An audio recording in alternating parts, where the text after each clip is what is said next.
to rock this place.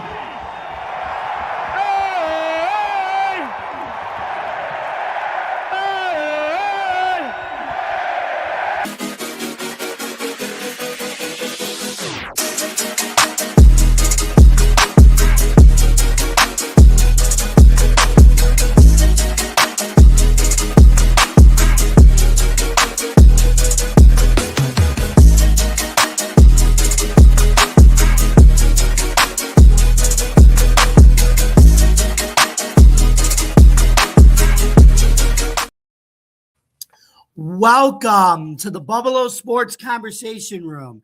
I'm your host, Jamie Malloy, and ready to talk week 18, the last regular season week with you all and my co-host, Joe Dalio. And this week, folks, we have a special guest who happens to be a big Jacksonville Jaguars fan, Dylan Schmittler, who, so without any further ado, let's bring them on. So first, as always, here's Joe. Hey, Joe, how's it going? It is going great, Jamie. How you doing today? Good. How about you?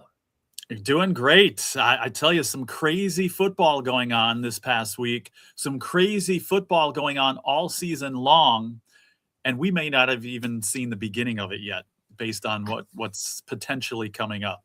I know, and I think it might be the craziest coaching carousel, too. I know we say it every year, but this year really feels like it. I agree.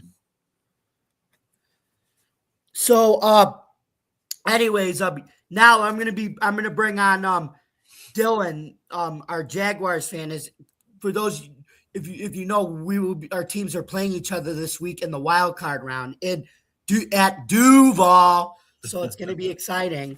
So without further ado, folks, now here's Dylan. Hey, Dylan, how you doing? Hey, Jamie. Hey, Joe. Hey, I'm like John Harbaugh. Coaches haven't been fired yet. I just that one surprised me more than any of them so far. There's always one surprise every year. I didn't see Harbaugh getting canned. No, I don't think. Well, go ahead, Joe. But then I'll. No, I don't think a lot of people did. We have a cohort here on our network from Baltimore, and we even asked him about that a couple of open mics ago, and he said, "Look, he's like the Baltimore fans might want him gone, but management is too close with him. He didn't see it happening," and I kind of agreed with that. And obviously, lots happens that we don't expect in the NFL, right? Mm-hmm. You also got to remember, though, Joe, this wasn't like, you stunk after a year, so you're gone. This is he was a good coach. He wore out his welcome mat type of firing. That's what it was. Mm-hmm. Agreed. Because he was there for so long. Sometimes that happens. You just wear out your welcome. Same thing that's happening with Mike Tomlin. I think he's wearing out his welcome too. Mm-hmm. So. But Bill Belichick in New England. Right. Right. And I am wondering and hoping not the case, but wondering if another coach is going to get put on that list, one that we know very well. I'm not going to say his name. But I'm not saying it should happen, but I'm wondering if that extra name is going to be added to the coaching carousel or the questions about it. I'll save the question for a bit later. Okay. But it is a good question that I think might come up. Not just here. Right.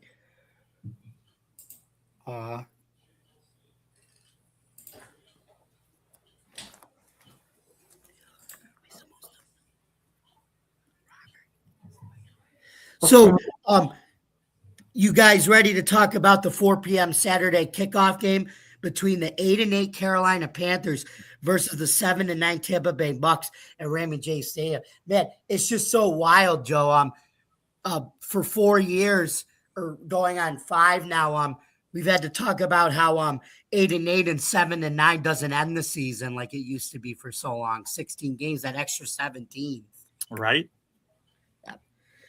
And the inevitable 18th coming up, but Oh gosh. yeah.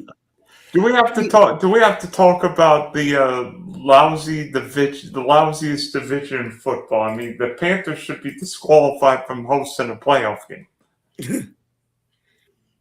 You and my uncle think alike, Dylan. Anyway, anyway, with 9:31 left in the first, Cade Otton caught an 18-yard pass from Baker Mayfield, and Tampa led early, 7-0. With 1:57 left in the first quarter, Chase McLaughlin kicked a 29-yard field goal to end the quarter, 10-0 Bucks.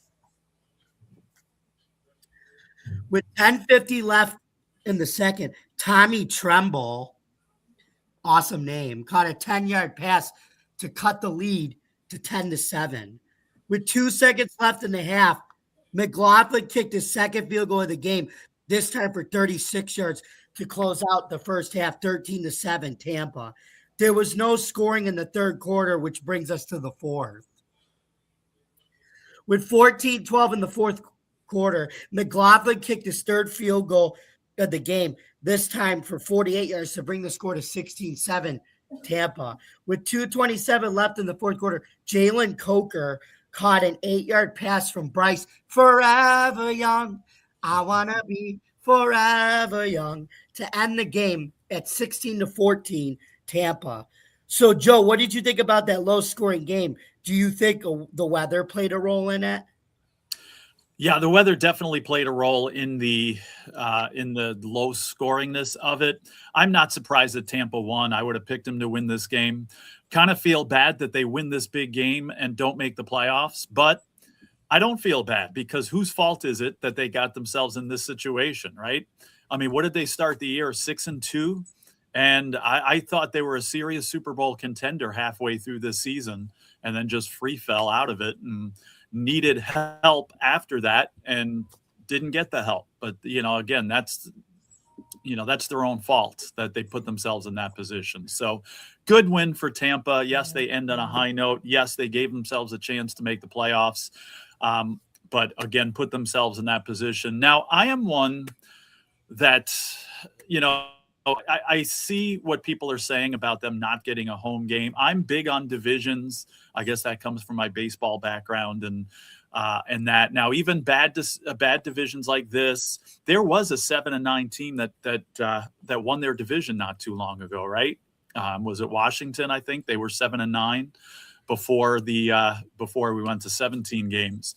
And my take is, still, if you think you're a better team than them, as in the Rams going to Carolina, then beat them there.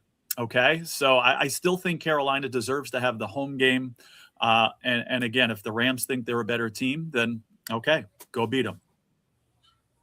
Yeah. What about you, Dylan? I think the Panthers should make the playoffs, but this game should be in LA. I don't think 8 teams below 500 should be eligible to host playoff games. But be honest with you, I'm surprised Todd Bowles is still coaching the Bucs because I think what happened with Tampa is that Baker Mayfield regressed partly because Liam Cohen is now coaching my team instead of Baker. And maybe the quarterback on the wall helped from getting a new leader. Well, yeah, but get this too, though. Carolina's head coach, you got to remember, Coach Baker Mayfield, Dave Canales, right? Yeah. Mm-hmm. He was before Cohen. Dave Canales. So now we're gonna move on to the second Saturday game. The sure money making business that is the NFL. Gotta love those 2 Saturday games, right, Joe?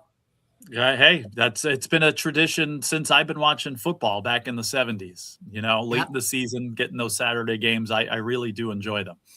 Mm-hmm. Even back when the NFL wasn't corporate, you still love the Saturday games. Right.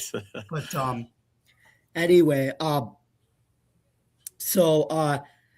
we're gonna move on to that game between the 13-3 Seattle Seahawks. Legion of Boom 2.0. Anybody with that defense? Oh, yeah. Against the 12-4 San Francisco 49ers with Robert Saleh, we them boys, as their defensive coordinator. We them Niners, actually, at Levi Stadium.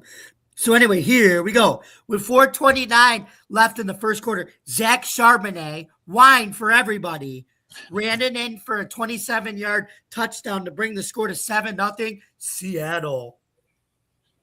With 5:19 left in the second, Jason Oscar Myers kicked a 45-yard field goal to bring the score to 10-0 Seahawks. With 1:06 left in the second, Eddie Pinero Bread kicked a 48-yard field goal, making bread on that kick, to end the first half, 10-0 Seattle. With 4:15 left in the fourth quarter, Jason Oscar Myers kicked a 31-yard field goal that would end the game at 13-3 and give Seattle the number 1 seed in a first-round bye. Boy, Joe, I think Bradley Cooper would really hate our podcast right now since we're doing all these food puns, right? Yeah, right. Yum, yum. But the NFL is not about food, right? I love those commercials. Me too. I love Bradley Cooper and those. Those are funny. Joe, what do you think about Seattle's defense playing hot at the right time of the year? There's good, and then there's holding the 12-4 49ers, who are a good team and chasing right behind them. Good type of defense. I mean, you obviously had the Legion of Boom about a decade ago, but where do you think this defense actually ranks compared to the Legion of Boom? Yeah, I mean, too short a sample size, I guess, to make that comparison, but they're playing an awful lot like them. And again, I wasn't surprised. I really thought Seattle would come into Santa Clara and take this game, especially after losing to them in the beginning of the season. I think Seattle's the better team, not that Santa Clara is any slouch. And again, don't be surprised if they go on a run and make a Super Bowl run.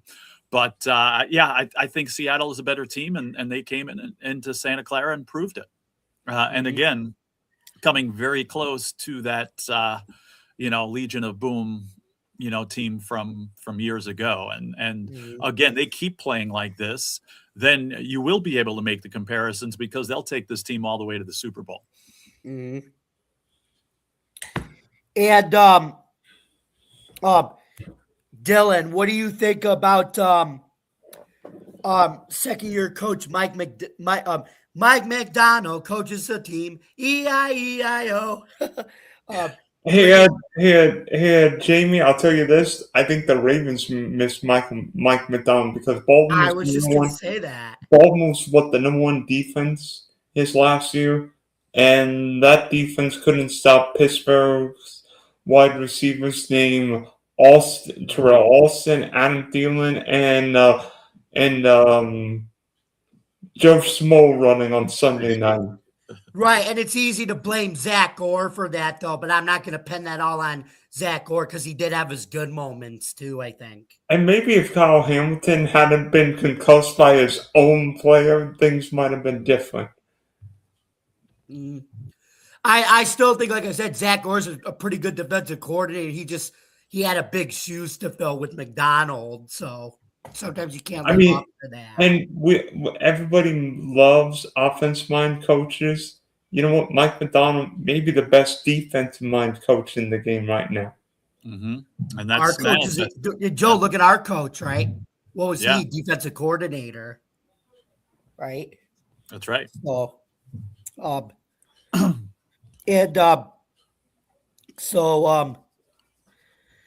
let's see what we got here. I was going to say, Dylan, what do you think of Mike McDonald, though, taking his team from being the last team eliminated last year at 10-7 to being the number 1 seed at 14-3 in the NFC and kind of almost bringing them back to the Pete Carroll days of when they were just a wagon. You know what? This team reminds me. You know what? I think Mike McDonald and this team remind me so much of the Legion Boom. Russell Wilson, Sam Darnold. Now, I think everybody loves Sam more. Wide receiver wise, the best thing Seattle did in the offseason was trading DK Metcalf because Jack Smith and Jigba led the league in receiving yards. Right. You could tell he was ready. He was ready to take Jason set a Rose Bowl record for receiving yards, and as Joe knows, anybody who sets a Rose Bowl record, that's not cheap. Right. The Rose Bowl's been around longer than Jamie and I have been alive combined. Probably double. Well, I don't know, double. Even you could throw me into that mix. Like I said, I got you guys by a few years here, but I mean that goes way beyond my time too. So probably all of us combined, right? Yeah. Yeah, but Joe, you don't look a day over 30 though. I gotta say that. I appreciate it. Thank you. I don't you feel got it good either. genes for your age. So there we go. We got our thoughts on that. So let's move on. Let's take a look at the AFC East showdown. Do we really have to though? But yes, we do. Between the 7, 8, and 1, Joe, that dang 1, right? There's that 1. And we actually have a team. We have that other team who has that dang 1, but they're in the playoffs. Right. So with the 7, 8, and 1 Dallas Cowboys taking on the 3 and 13 New York Giants at MetLife Stadium. With 9:19 left in the first quarter, Ben Souls kicked a 45-yard field goal to give the Giants the lead 3-0. Here we go, Joe. Get ready. With 5:24 left in the first quarter, Brandon Aubrey kicked a 22-yard field goal to not to score a 3-0. With 1:20 left in the first quarter, Souls Train kicked his second field goal of the game, this time for 35 yards to bring the score to 6-3 Giants. Oh, God. 6-3, Joe, right? The Bills have been part of 2 of those games. One where they, in the replacement game, where they beat the Giants, and the other game, lost to the Browns. Forget, I was at that game. Oh, yeah, luckily I didn't see it. On the Cowboys' next drive, Jaden I'm blue, da-ba-dee-da-ba-da, scored his first career NFL touchdown for 14 yards to give the Cowboys their first lead of the game, 10-6. With 9:45 left in the second quarter, Souls kicked his third field goal of the game, this time for 23 yards to bring the score to 10-9 Cowboys. With 31 seconds left in the half on 3rd and 16, Jackson Dart, a.k.a. Josh Allen 2.0, threw a quick 29-yard pass to Daniel Bellinger to close out the first half, score is 16-10 G-Man. With 9:52 left in the third quarter, Dart threw a 13-yard touchdown pass to Tyrone Tracy Jr., and the 2-point conversion was good, increasing the Giants' lead to 24-10. It's like, Joe, why couldn't the Giants play like this all year, right? Because they don't play 18 games against the Cowboys. That's why. Cowboy defense, and now Matty even. Right. To start the third quarter, Phil Bills Maffa rushed for a 1-yard touchdown to keep the score within a touchdown at 24-7 Giants. With 9:25 left in the fourth quarter, Souls kicked his fourth field goal of the game, this time for 30 yards, bringing the score to 27-17 Giants. Scoring his 5th rushing touchdown of the season, Devin Singletary from the Bills scored, or as they call him, the motor, scored on a 6-yard run, and he really went vroom, vroom, vroom on that one to give the Giants the win, 34-17. So, Dylan, what did you think of the Giants finishing the last 2 games strong, but ruining their draft board chances from picking number 2 to now picking 7th in the draft? You know what? New York Giant fans may disagree with me, but I think New York made a huge mistake. What do you think? I personally think the Giants should have tanked for the number 1 pick because I think Mendoza's that good. And there's a lot I like about Jackson Dart, but the Giants could have traded Dart for a bevy of picks. But you know what? New York's a very interesting team this offseason with a lot of cap room, good young quarterback, great left tackle, Cam Scatterable, Malik Neighbors, although I'm not hearing great reports about his recovery. Maybe it's more than an ACL. Maybe Neighbors tore his ACL and MCL, which could threaten the start of next year.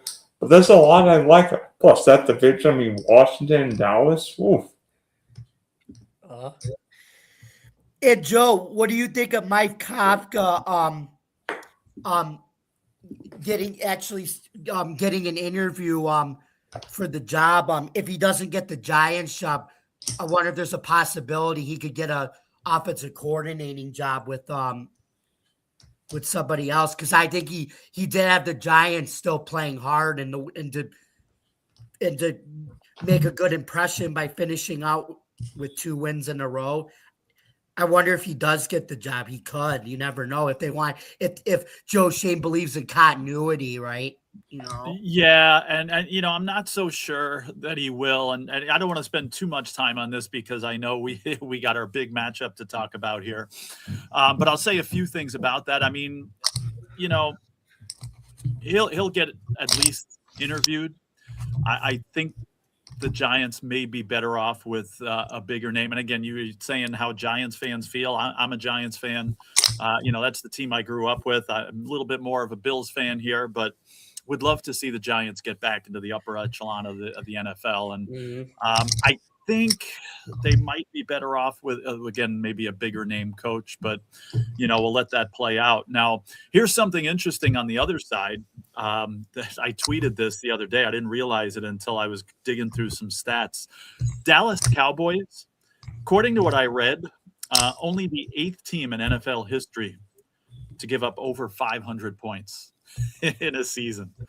So I didn't get a list of the other ones or when the last time this happened, but 511 points and only the 8th time that's happened. Now, part of that is because we got an extra game here.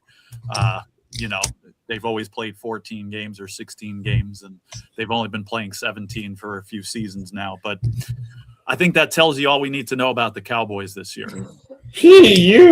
Not offensively, just their defense. Their offense is good. If they can just, like I said, Shoddy's not the problem, but they did fire Matt Eberflus, which that was expected. And can the Cowboys get somebody to cover a wide receiver? Right. Offense was certainly not the problem. I mean, they had one of the better offenses in the league, but you're not going to win games giving up, plays like they did and points like they did. So I think they could fix that. I think they can get that defense fixed quick, because you think about it, Joe, you're going in an off season, but think about it. Last year you were worried about Micah, if he was going to be on the team or not. Mm-hmm. Obviously, there was some feelings about getting rid of him, but like I said, at least now you got rid of him. You played through that historically bad year. Now you go into a full offseason without him, and you just get a defensive coordinator to, fix this defense. And like I said, at least now they're going into a full offseason knowing that Micah's gone. So that's right. Day. Well, let's just say their defensive ranking has nowhere to go but up. Right, especially with the I do like the additions that they made at the deadline were good, like Logan Wilson and Quincy Williams were obviously good, but they need more of those type of players. First round picks for the Cowboys, still, but you know what? The Cowboys' defense was bad this year. At least the Cowboys picked off a few passes again, unlike the team that the Bills whooped up again on Sunday. I cannot believe I didn't know that stat until they almost made an interception in that Bills game. And then the announcer said they didn't have a single. I was like, that's impossible. I could not believe that. I didn't know that was the case until that happened. I can confirm this. My team got a pick 6 against the Titans, but we were playing the lonely Titans. Right. But still, that is unheard of. And again, isn't their coach a defensive specialist? A defense, yeah. Somebody who played cornerback in the NFL. I'm not here to say whether he should stay or not. Like I said, I believe it or not, I think the Jets should give him one more year. We've talked about he that. is coming. Yeah, Joe, they did say he was coming back. He is coming back for another year. Well, get this. The Jets are going to be a bad team again next year. And it's very possible. And then I don't think. Yeah, but I don't think 3-14 bad. Maybe they at least improve to 6-11 or 7-10, and that'll be good enough to keep Glenn for a third year. Oh gosh, I don't think so. No, that seriously, Dylan. I'm not being sarcastic. That's at this point that'd be an accomplishment. I still don't think he stays if they do that. They're going to have to almost magically become a playoff team for him to stay, I think. Yeah, but Joe, I just think it's crazy. I think the NFL is actually in a really bad predicament where this whole you got to be good in 1 year or you're gone, because people got to remember what you obviously know this, Dylan, with what Leon Cohen and Ben Johnson and Mike Vrabel did. What people don't understand is that's an anomaly. Like, that doesn't happen with a first year coach from every year. Like, you're not just going to get 3 guys every year that are just going to take a team from worst to first in their first year. Like, that just doesn't happen. But that's, unfortunately, that's the hill that they're dying on now. And I think that's a bad hill to die on with coaching hires moving forward. I also think some of these teams, particularly at the bottom, whether it be the Jets, the Browns, the Giants, the Raiders, they're actually, in a way, getting worse because of the quarterback play and I mean, yeah, Mendoza's going, but if Dante Moore doesn't come out, guess what? These guys are going to end up going after. These teams are going to go after Malik Willis or some of these backup quarterbacks, maybe Mac Jones. I think Mendoza's going to go to the Jets, but we'll see. No, the Raiders are going to take Mendoza. Tom Brady wants Mendoza. Well, I wouldn't be surprised, but. You know, just before we move on to the coaching carousel thing, this is not just a football thing. I just, there's a guy in the NHL named Pete DeBoer. I don't know if you are familiar with him. He takes a semifinal team, a team to the semifinals of the Stanley Cup. They lost in 7 games to the team, obviously, that had a shot at the cup. And he gets fired after that. And it's not like they had this major choke or, major collapse or anything like that. A dude takes a team, has a great season. The conference final. And he takes them to the conference final. Game 7, mind you, that he loses by 1 goal, I think. Again, it's not like they were winning 6-0 in the last period and they collapsed and lost, or they were winning the series 3-0 and choked it away. I just don't understand how a coach gets fired like that. I want the Sabres to get him. But so this is not just an NFL thing. This happens all over sports now, unfortunately, and that precedent just continues. Joe, I hate to break it to you, but I don't think the Sabres are going to be getting Peter DeBoer anytime soon. You've seen the way they've been playing lately. Yeah, I still think it would be in their best interest, but that's for another time and place. We do have a new but guess what? They fired Kevin Adams and they brought in my guy. Remember, I told you Yarmo. Yep. I told you about. And that's a smart choice. I told you you would like. I told you you would like this guy. He's a European F around and find out type of general manager, and that's what the Sabres need. And think about it. You know what it reminds me of too, Joe? Remember how when the Bills went through Marv Levy and Russ Brandon, 2 guys that were, not obviously that didn't have the qualifications to be a GM. And then they went back to Buddy Nixon. It's like, yay, we got a real general manager, it's the same thing with the Sabres. Like Kevin Adams, they hired for marketing, right? And they promote Yarmo, and everybody's like, oh, they actually have a guy who's qualified to do the job now, who can actually, at least they have a real GM now, a guy who can be a GM. It's the same feeling, you know? That's right. So anyway, but yeah, do you think we should start talking about what's going to happen this weekend here? Yeah, let's do it. But we're going to get to that though. Let's take a look at the game of the week. Is it really a game of the week though? Because we won big, or is it not the game of the week if you're a Jets fan? Anyway, between the 3-13 New York Jets taking on our 11-5 Buffalo Bills. On the Bills' opening drive, Dawson Knox scored his 4th touchdown of the season on an 11-play, 80-yard drive, bringing the score to 7-0 Bills. And what do they always say on the Salino commercial? Thanks, Dawson. With 11:47 left in the second quarter, Ty Johnson scored his 3rd rushing touchdown of the season on a 13-play, 84-yard drive, taking 6:22 off the clock to increase the Bills' lead 14-0. With 5:04 left in the second quarter, Johnson scored his 2nd receiving touchdown of the season on a 5-play, 51-yard drive, bringing the score to 21-0 already.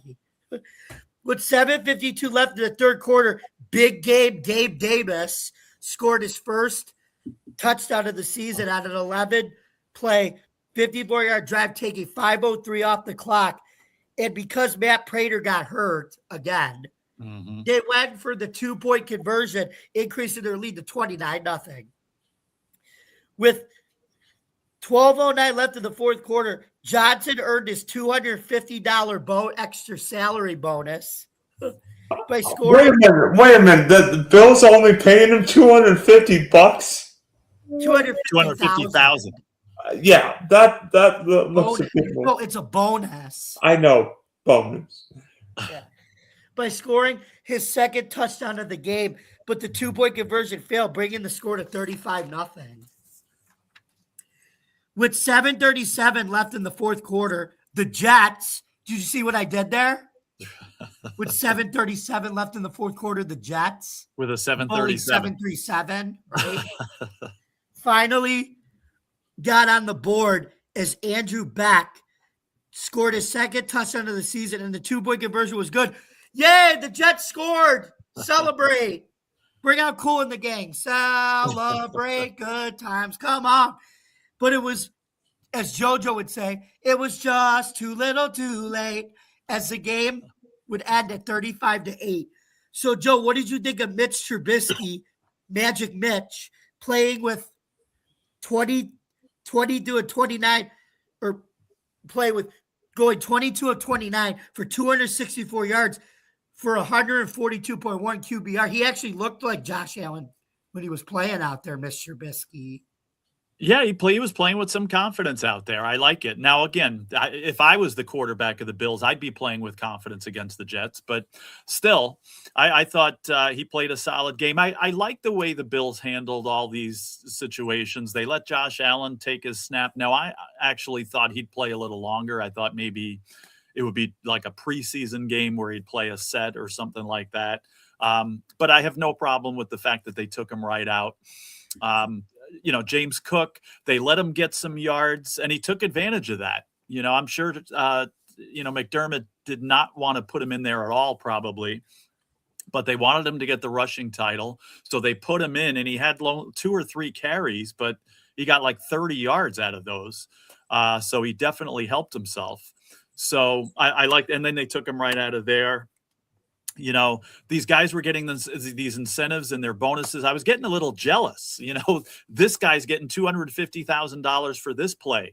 That guy's getting $100,000 bonus for that play. And just, they're trying to get Ty Johnson in the end zone to get his bonus and stuff. So, they were throwing money out left and right. You just channeled you're into Oprah there, right?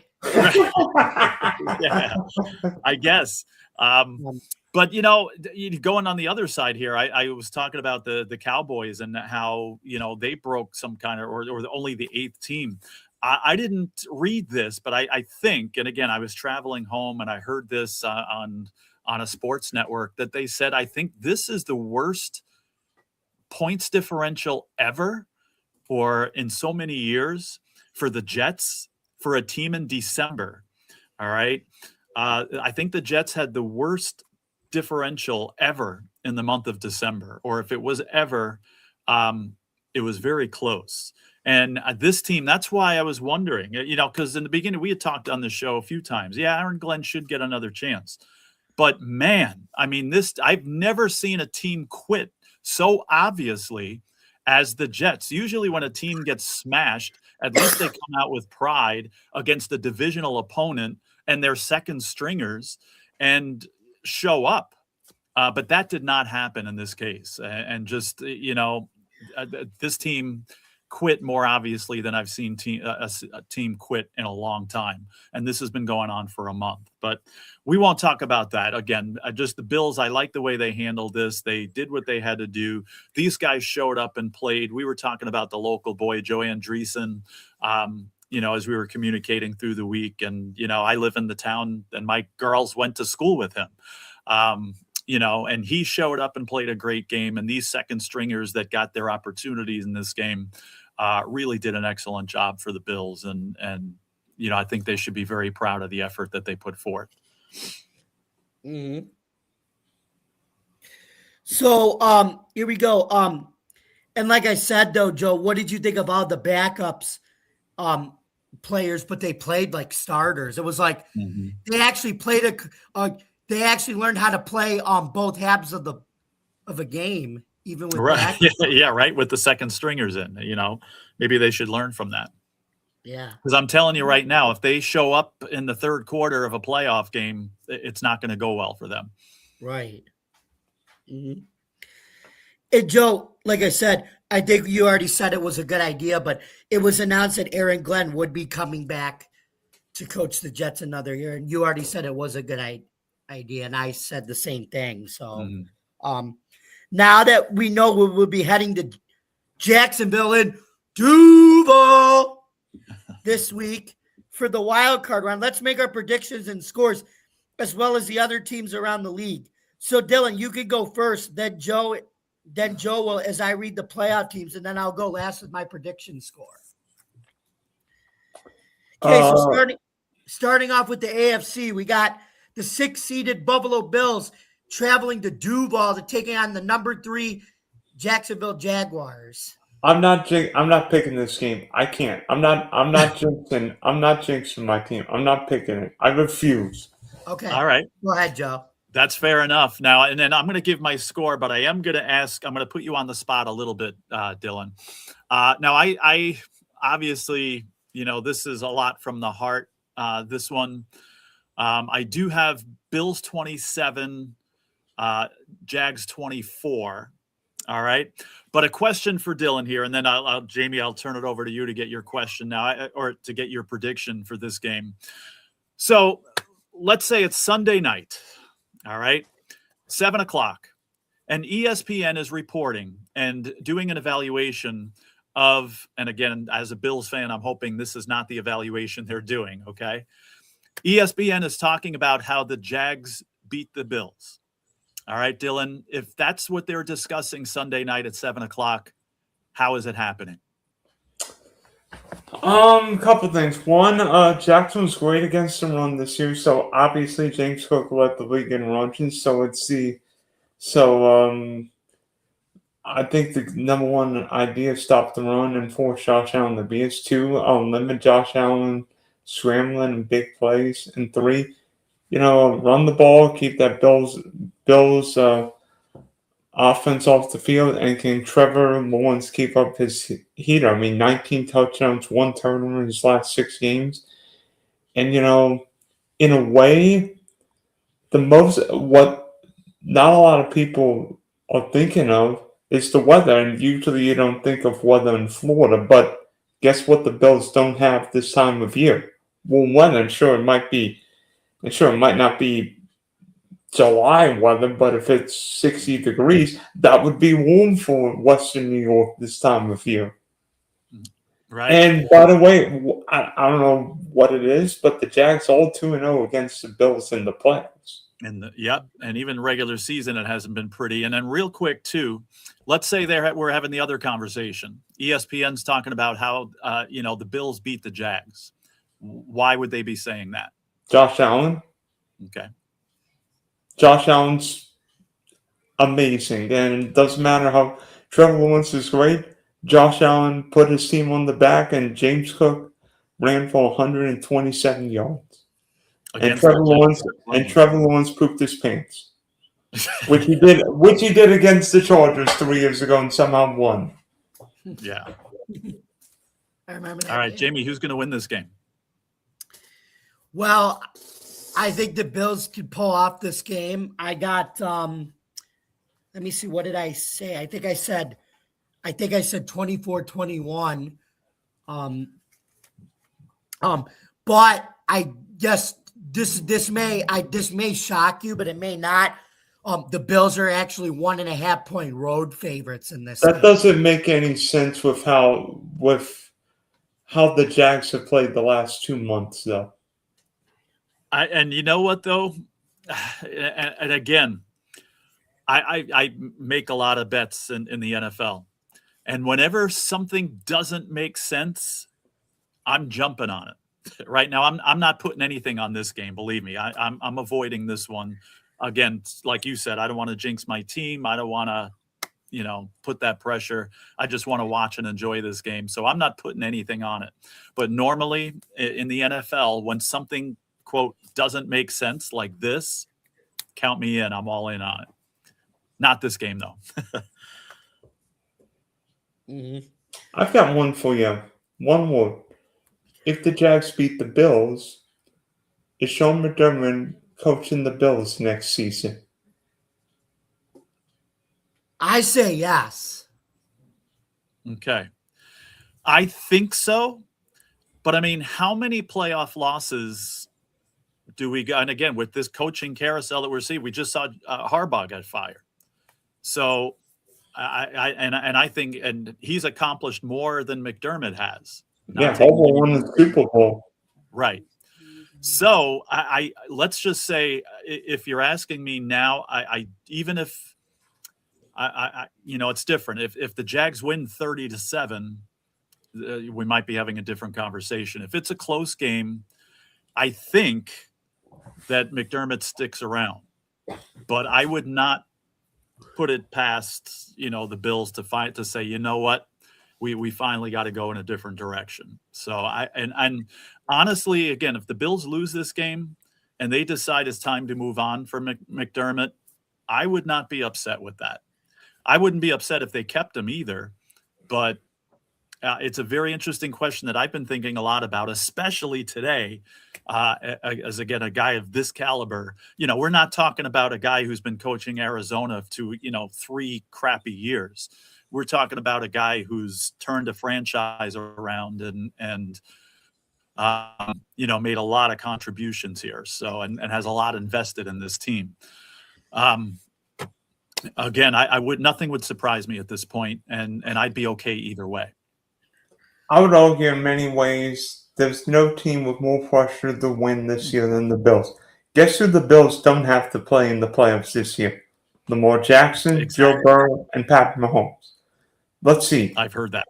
Let's see. I don't know. Josh Allen, first, second best quarterback in football. If the Jags don't win this year, say, well, it's Liam Cohen's first year and they're playing Josh Allen. If the Patriots don't win this year, Mike Vrabel's not getting fired. If the Texans don't win this year, DeMeco Ryans or Sean Payton won't get fired. Mike Tomlin might go to prime or whatever, but that's a story for another day. Or Jim Harbaugh with Justin Herbert. If the Buffalo Bills don't win this year, that means the greatest quarterback in the world, the quarterback who we all assume, whether you're a Jag fan, a Bill fan, a Chief fan, whatever, maybe Chief fan aside, is undoubtedly one of the most talented quarterbacks in football, but he's never played on the big stage. And yet, Sean McDermott's a defensive mind coach, and whether you like it or not, Sean McDermott owns it.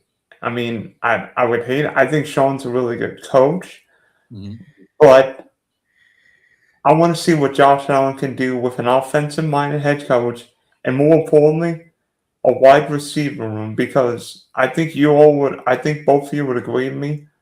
Buffalo's wide receiving core is one of the worst in the league. And the fact that the Bills couldn't get Jacoby Myers before the trade deadline befuddled me. Mm-hmm. And that's coming from a team that got Myers. Right. I agree with everything you just said, and it might be time for that. Again, also, the Bills in the McDermott era have not won a road playoff game either. One of those being at Jacksonville not too long ago. So that's another thing, and again, that doesn't matter as much to me. But, yeah, it'll be interesting. Go ahead, Jamie. Do you think Brandon Beane stays? Absolutely. He should. That would be interesting. That would be interesting if the Bills clean house. Yeah. Well, hey, guess what? You know what we would do? Guess what would do, Joe? What? Go get Harbaugh? No, there's a certain New York Giants coach. No. Just got fired, right? No. I'll tell you this. And McDermott's gone. Hello, Brian Dable. You want to come be a head coach for Josh Allen? No. That would be a perfect coming full circle story, though. If McDermott got fired to bring Dable in. No, how about this? Why not bring John Harbaugh to Buffalo? Brandon Beane doesn't believe in bringing in retreaded old guys. We don't do that. Retreaded old guys? Well, Sean McDermott's a retread. Not when we hired him. He wasn't. He was a first-time head coach. He was a defensive coordinator when we hired him. He never been a head coach. So that's not true, Dylan. I've got one for you. Why not Kevin Stefanski then? Maybe. I'm not opposed to that, actually. I wouldn't be opposed to that. The problem is if the Giants don't snatch them up before then, that's the thing. Now, it's an interesting question, Dylan, because I thought of that today, or whoever was mentioning Brian Dable. I thought about that today, and it's like, I don't know, but, you mentioned Harbaugh. I would take Harbaugh over Dable. I honestly would.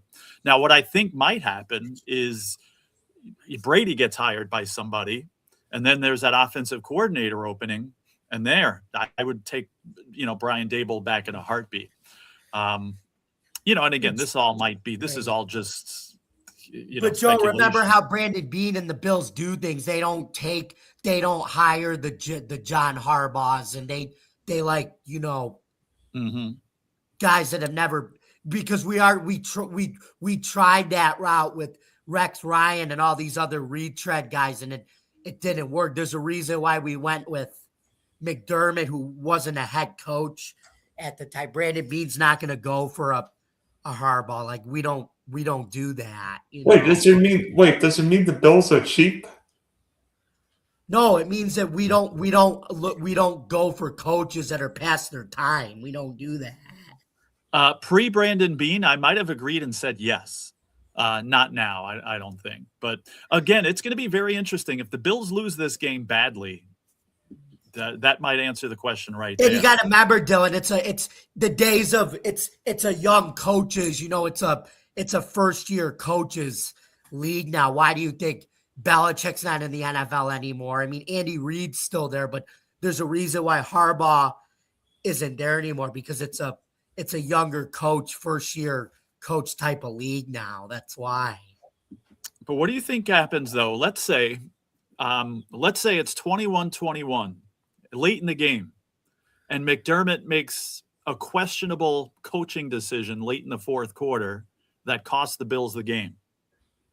What happens then? Now, it's not a blowout. Dylan, what happens then? Bye-bye. Bye-bye. Okay. And again, it wouldn't surprise me, but because again, that's happened before in playoff games too. And again, maybe just patience runs out. We'll see. I'm not saying it should happen, but I'm certainly saying it could.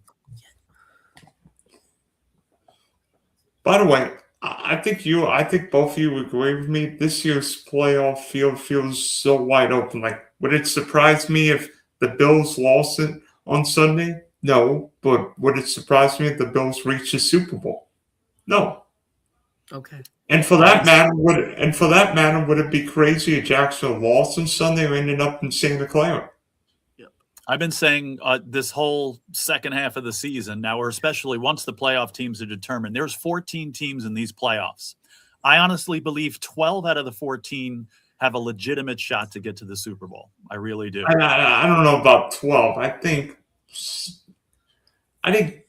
8 or 9 could end up in a championship game. I think realistically. Speaking of that, let's move on to the next games. So number 2, we got the number 7 Chargers at the Patriots. You know what? As Governor Schwarzenegger once said, "Go Chargers, go!" Wow, you're picking the upset. All right, I got the Patriots 27, Chargers 21. I have LA winning 19-17. Okay. I got the Patriots winning 23-20. Okay. Now, number 3, we got the Houston Texans taking on the number 4 Pittsburgh Steelers. Dylan, you want to go first? Well, you know what? The Steelers haven't lost a home Monday Night Football game in my lifetime. And that continues when the Steelers win 23-21 on Monday night. Wow. I think this game's going to be a lot closer than people think. I have Houston 21, Pittsburgh 20. That's as close as it could get. Right? What do you got, Jamie? I think Houston's going to win this game. I'm going to say 23-17. Okay. That defense, that's why. And then NFC, so that would be Rams and Panthers. Oh, gosh.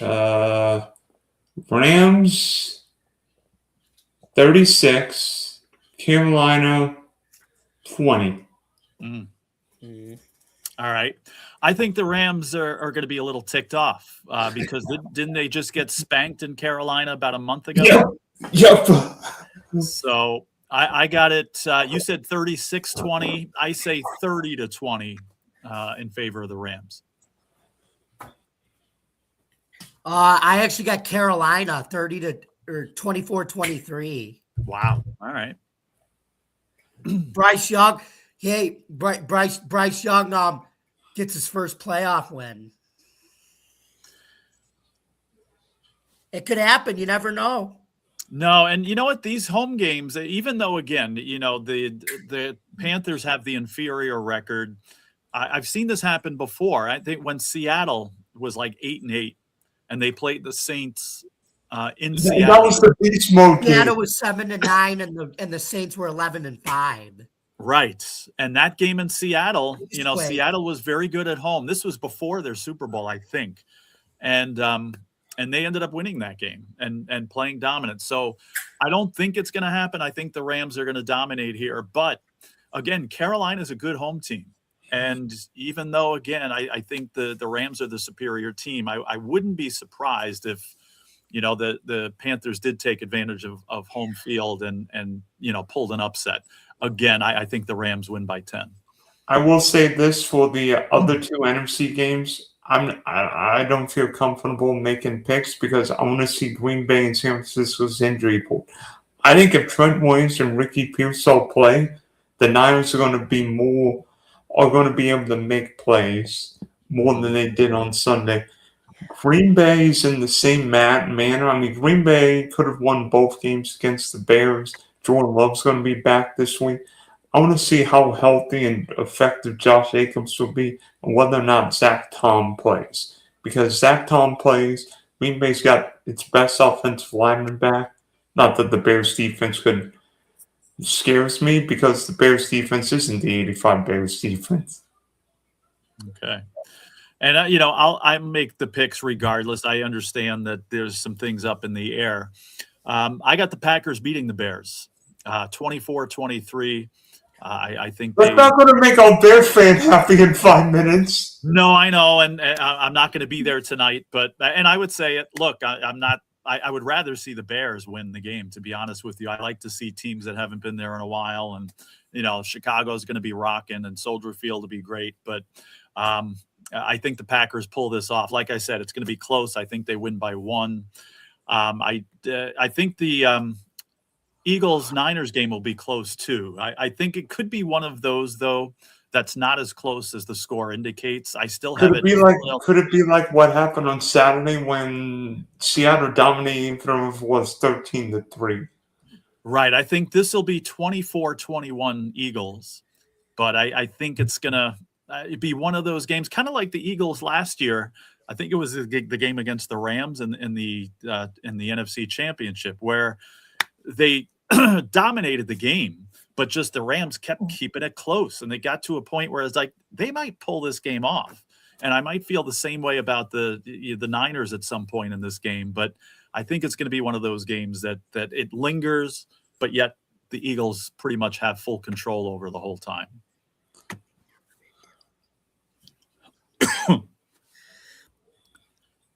Where are you going with those games, Jamie? I got Chicago beating Green Bay. Okay. I think it's going to be 24-21. I got the Eagles beating the 49ers. I got 34-10. Wow. Okay. And I got Carolina beating the Rams, like I said, 24-23. Okay. If that happens, Sean McVay might leave for prime that night. Right. Yeah, I know. Okay.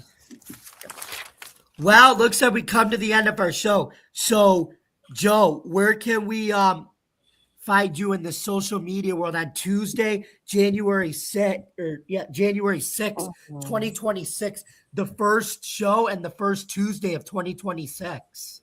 Yeah, I can't believe we're saying that. I say that all the time.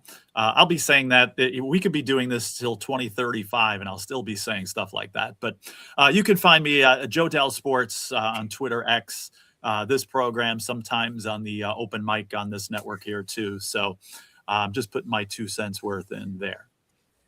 Dylan, tell everybody how they can get a hold of you. At Dylan at Sports One, Spunky's Reference Sports, Big D Podcast. Actually, you'll probably see me at the Open Sports mic coming up here. This will be show number 3 in like 3 hours. Oh, gosh. We appreciate you coming on this show, by the way. Thanks so much for doing that. And then you guys can follow me, yours truly, at Bill's Chat 1 at Bill's Mafia Chat, and also Jamie Molloy, the unbiased journalist, at DJ Dog Tags on X, and theforkball.com, where I write about all sports. Please don't forget to subscribe to our YouTube channel. Don't forget to like, subscribe, comment, hit the bell for notifications. For more content on Driving to the Top Productions, please visit our YouTube page, Twitch stream, Facebook stream, wherever you get your podcasts. And we would like to thank Dylan for coming on again. So thank you very much for listening. And remember, folks, congratulations goes out to Myles Garrett for obtaining the single season sack record 23, passing TJ Watt and Michael Strahan. Congrats goes out to James Cook for getting the rushing title with 1,621 yards. First back since OJ to do it in 1976. Wow. And made the best team win Sunday. And the quarterback, Chris Berman, nobody circles the wagons like the Buffalo Bills. See you next week, folks. Have a great week. Go Bills. Go Bills. 3, 2, 1.